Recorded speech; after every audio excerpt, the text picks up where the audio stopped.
Hello.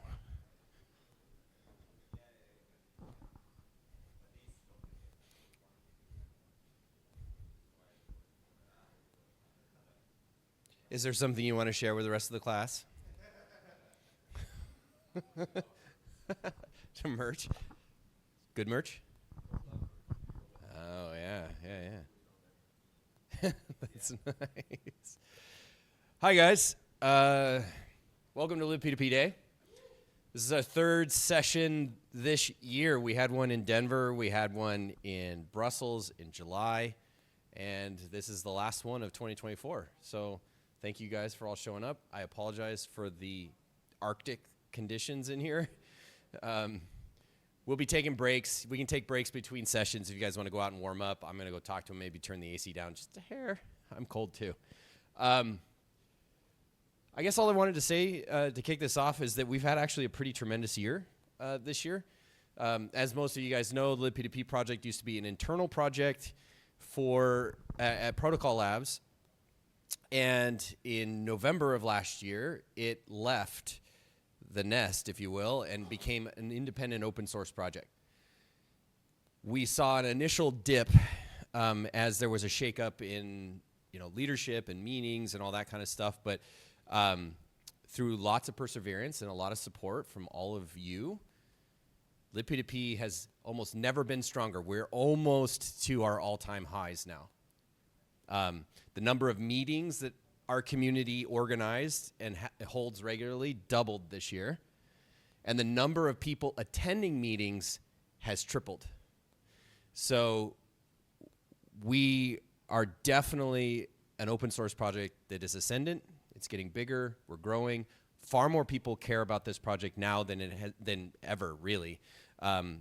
It's supported by a bunch of different organizations, 6 or 7 really major ones. Obviously, the Filecoin Foundation, like the Filecoin team and the IPFS team, those developers support it a lot. We get support from IP Shipyard and ProBlab. Thank you, Dennis. We're about to hand it over to you in a second. Let's see. We get a lot of support from Sigma Prime, from Nethermind, from the Ethereum Foundation, from Pyrgos, and a whole host of other companies. And my apologies, guys, that show up to the meetings, and I didn't name your name. I'm sorry. But I just wanted to recognize that when the chips were down, where the future was uncertain, we asked everybody to show up, and that's exactly what happened. And so really, I want to thank all of you guys for making this project exist and survive this year. And what started off as a down couple of months has turned into a steady climb over the whole year. And let me give you a couple more highlights. So in January, the only active implementations of Libp2p were Go and JavaScript.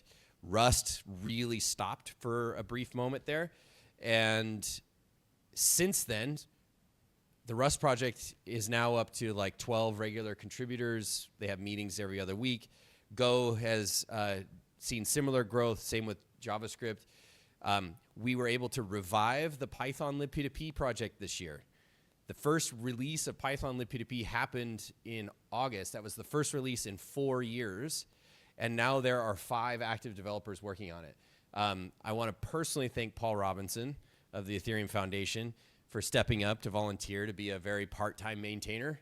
I convinced him to do it after ETH Denver on the promise that I would find him help.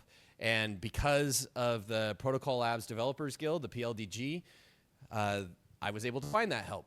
And so now he has 4 developers working on that, and we're starting to see inroads in bringing Python Libp2p into AI work groups or AI workflows and things like that, right? So integration in Hugging Face and all that.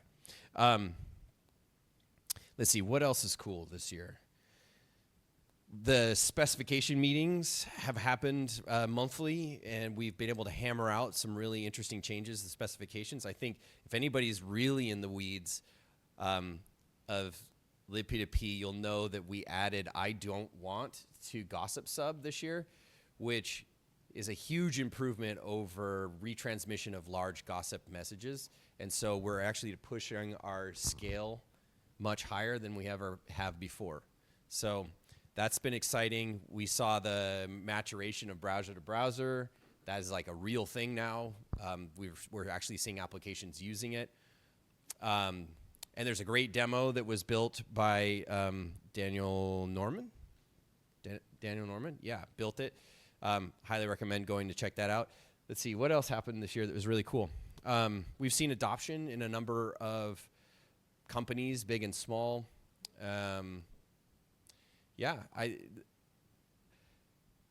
When you look at the Libp2p project, you think, well, what could be exciting in peer-to-peer, right? This is a thing we already know, and it's just an implementation. It's kind of a late-stage project.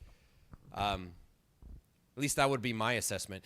But having been on the front row of this community for the last year, I can tell you that there is still a ton of research being done. There's still a ton of growth happening. Hey, come on in. And it's actually really exciting. We're breaking a lot of new ground. Yeah, I guess that's all I wanted to say is, like, thank you, everybody, for coming to support this and participating. And you should all congratulate yourself. We went through the really uncertain times of moving outside of Protocol Labs, and we are now an independent project that is 100% healthy. So, yeah.